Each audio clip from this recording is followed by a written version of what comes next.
2027 के चुनावों से पहले अखिलेश का दलित उम्मीदवारों पर बड़ा दांव। सपा की ये चाल सफल रही तो पूरे यूपी के समीकरण बदल जाएंगे, बड़ा धमाका हो जाएगा और भाजपा के सितारे गर्दिश में पहुंच जाएंगे। 2027 का बिगुल बज चुका है और समाजवादी पार्टी के चीफ अखिलेश यादव ने एक ऐसी चाल चली है जिसने विरोधियों की नींद उड़ा दी है।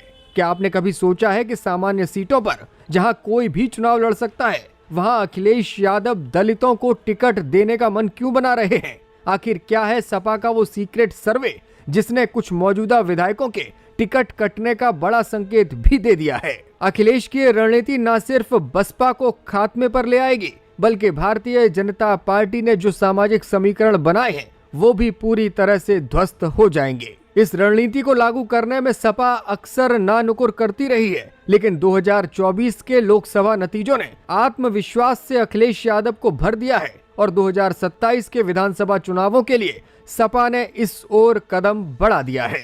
क्या है अखिलेश यादव की दलित पॉलिटिक्स? क्या है इसके पीछे का सीक्रेट सर्वे और क्यों अखिलेश यादव इस रणनीति पर आगे बढ़ रहे हैं? ये सारी बातें हम आपको आगे बताएंगे, लेकिन पहले ये तस्वीर देखिए जो सपा मुख्यालय से आज सामने आई है। दरअसल अखिलेश यादव ने आज पीडीए पंचांग का विमोचन किया। समाजवादी पीडीए पंचांग का प्रकाशन सपा के प्रदेश सचिव और अखिल भारतीय चौरसिया महासभा के प्रदेश अध्यक्ष डॉक्टर अजय चौरसिया ने कराया है। इस पंचांग में विशेष तौर से पीडीए समाज के महापुरुषों की जयंती एवं पुण्यतिथि के साथ साथ राष्ट्रीय और ऐतिहासिक दिवसों का भी उल्लेख है। सपा की कोशिश है कि ये पीडीए पंचांग पूरे प्रदेश में घर घर पहुंच सके।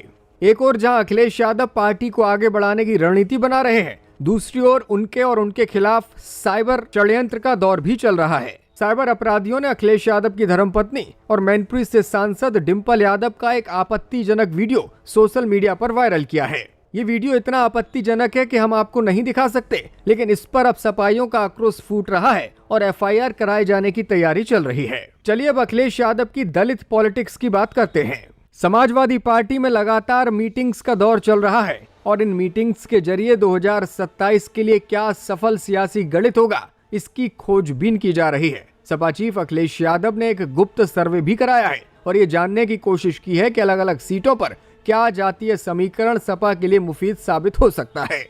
यूपी में करीब 20% दलित आबादी है और 84 सीटें ऐसी हैं जो दलितों के लिए आरक्षित की गई हैं, लेकिन सपा की नजर इन सीटों के बजाय उन सामान्य सीटों पर है जहां दलित वोटर किंग मेकर साबित हो सकता है। अखिलेश जानते हैं कि अगर बसपा के पारंपरिक वोट बैंक में समाजवादी पार्टी पूरी तरह से सेंध लगाने में सफल रही तो भाजपा को सत्ता से बेदखल करना आसान हो जाएगा।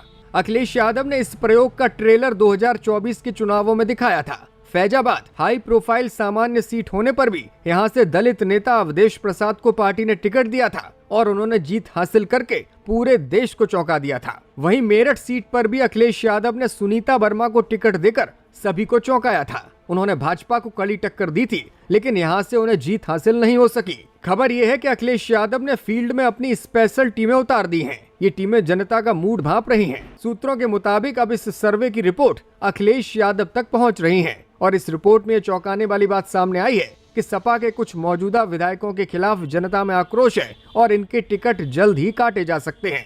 सपा के सूत्रों की माने तो इस रिपोर्ट में पश्चिमी यूपी के कुछ जिलों में सामान्य सीटों पर दलित प्रत्याशी उतारने की सिफारिश की गई है। कई सीटें तो ऐसी हैं जिन पर समाजवादी पार्टी के विधायक हैं, लेकिन इस रिपोर्ट में कहा गया है कि इन सीटों पर दलित चेहरा ज्यादा मुफीद साबित होगा। अगर अखिलेश यादव इस दांव को चलते हैं तो न केवल मायावती की राजनीति और कमजोर हो जाएगी, बल्कि बीजेपी की सोशल इंजीनियरिंग के लिए भी एक बड़ी चुनौती साबित होगा। क्या सामान्य सीटों पर? जानकारों का मानना है कि सामान्य सीटों पर दलित प्रत्याशी उतारकर सपा सत्ता की चाबी हासिल कर सकती है। यूपी के 42 जिले ऐसे हैं जहां दलित वोटर ही सत्ता का रास्ता है। सपाई सूत्रों की माने तो दलित समाज के लोगों को टिकट देने के लिए अखिलेश यादव सवर्णों के साथ साथ यादव और मुस्लिमों के टिकट में कटौती कर सकते हैं। लोकसभा चुनावों में सपा ने यादव के नाम पर सिर्फ अपने परिवार के सदस्यों को ही टिकट दिया था, वहीं कुछ मुस्लिम टिकटों में भी कटौती की थी।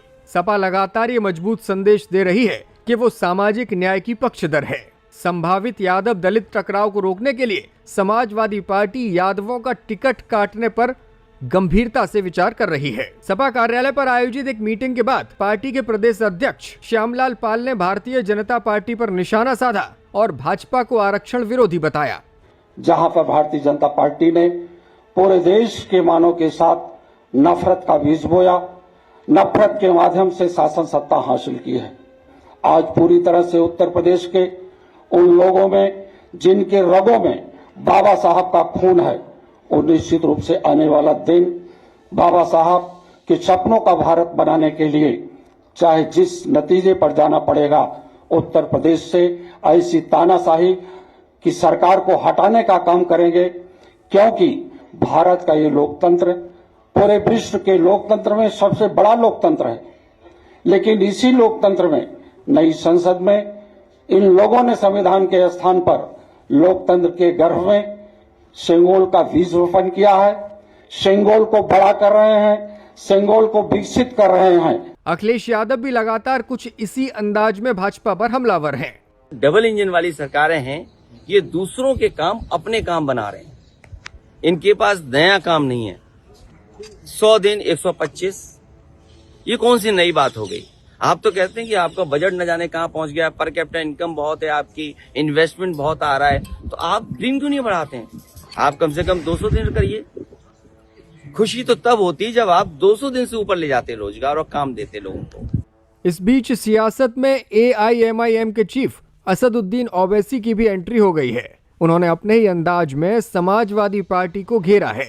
ये पहली दफा नहीं है जब ओवैसी सपा को लेकर इस तरह की बयानबाजी कर रहे हैं। ये समाजवादी पार्टी ने उत्तर प्रदेश में और महाराष्ट्र में जितना बेड़ा गर्क किया है मुस्लिम अक़लियत का, जितना इसमें बराबर का हाथ कांग्रेस का, शिवसेना का, राष्ट्रवादी कांग्रेस का है, बीजेपी का है, उतना भी हिस्सा समाजवादी पार्टी का भी है। याद रखो आप।